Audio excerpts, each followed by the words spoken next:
What is this hand-cranked gear mechanism that moves up and down? It looks very old, probably 100 plus years old. It folds for storage, but missing some nuts to hold it unfolded. Approximately 2 feet long and around 15 pounds. Made of wood with rusty metal gears and rectangular when folded. There are no maker's marks on it except for the word Ajax stamped on the metal part on top. Any ideas? It's the Ajax self-withdrawing wood boring machine, used to bore holes in beams, such in the process of making a mortise or making holes for the wooden pegs which hold mortise and tenon joints together.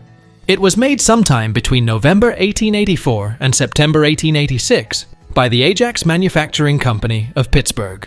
The depth could be set, and when the bit reached that depth, it automatically withdrew from the hole by the same motion without stopping. In addition, it did not require proprietary bits. Any auger commonly used by carpenters and car builders, or any wood boring machine may be used, whether the shank is long or short, round or square. It is adjustable so that it may be used either upright or inclined. What is this metal object about 4 centimeters long found at a deceased estate? It has brown packaging with plastic on one side, and the marking indicates it is from 1969. It seems to be wrapped to be kept sterile. Has anyone seen such a thing? Given the text on the package, I'm going to say it's a lever arm for a teletype machine, an old way of sending messages. The oil inside of it is to prevent corrosion. The back holes are for the mounting bushing. The longer hole is for adjusting how far the lever can travel. If it's the date of manufacturing, it could be the teletype model 37. Good chance it's a replacement arm for the return carriage. What is this thing made of 2 wooden rods linked with a pair of straps? The rods are about 18 inches or 45 centimeters long. It is made of wood and leather and was found within a bunch of other woodworking tools in Japan. The bigger rod seems to spin within the bulge at the end, but other than that, it is as it seems. Any ideas? It's a bow drill. You'd have a bit in the round end and hold on to the paddle part, then with the bow, you'd turn it. The bow part has a handle section at the end beneath the bottom string attachment.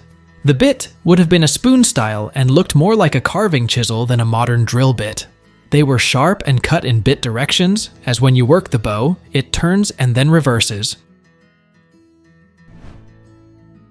What is this floating river platform with a rotating wheel found in a provincial park within British Columbia, Canada? The center of the platform has a wheel that rotates with the current of the river. Any ideas? That is a fish wheel, also known as a salmon wheel, a device situated in rivers to catch fish that looks and operates like a watermill. It is outfitted with wire baskets designed to catch and carry fish from the water and into a nearby holding tank.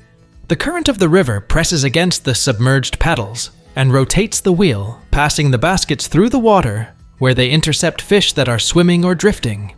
Naturally, a strong current is most effective in spinning the wheel, so fish wheels are typically situated in shallow rivers with brisk currents close to rapids or waterfalls.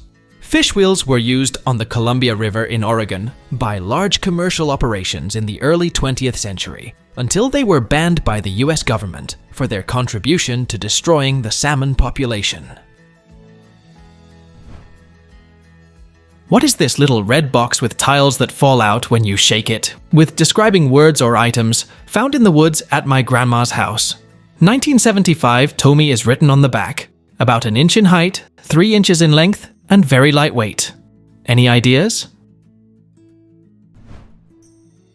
It's a Tomy pocket sentence nonsense game. I had one of those as a kid in the 70s. I was pretty entertained by it for quite a few years. We used to take a lot of road trips because of my dad's job, so these pocket toys were awesome for passing the time in the backseat of a car. What is this old wooden spindle with spring and bell? We dug this up near the barn on our property in New England.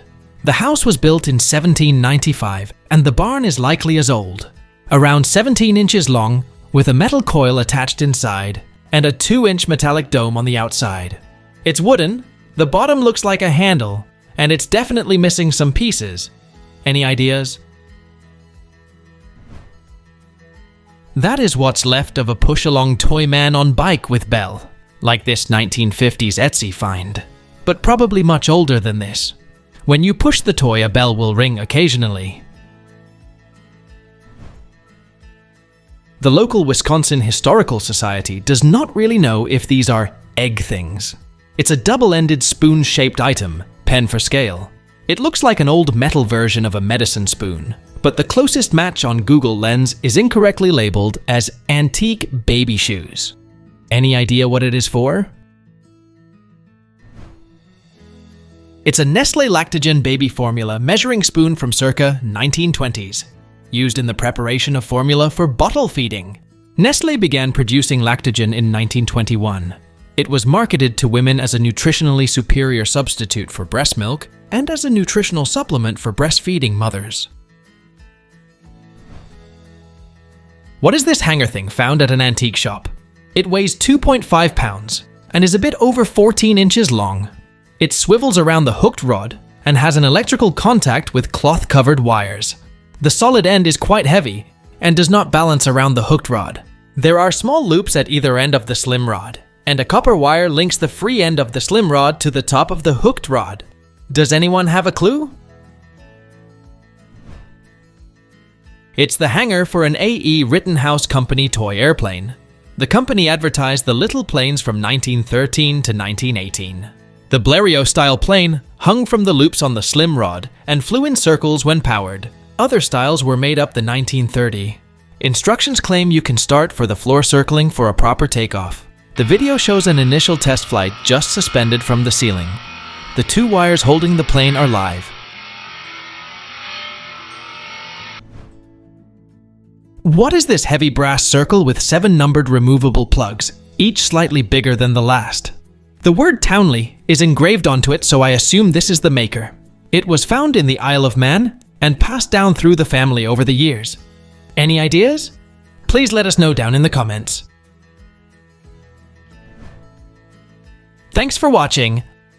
Let's make life fun.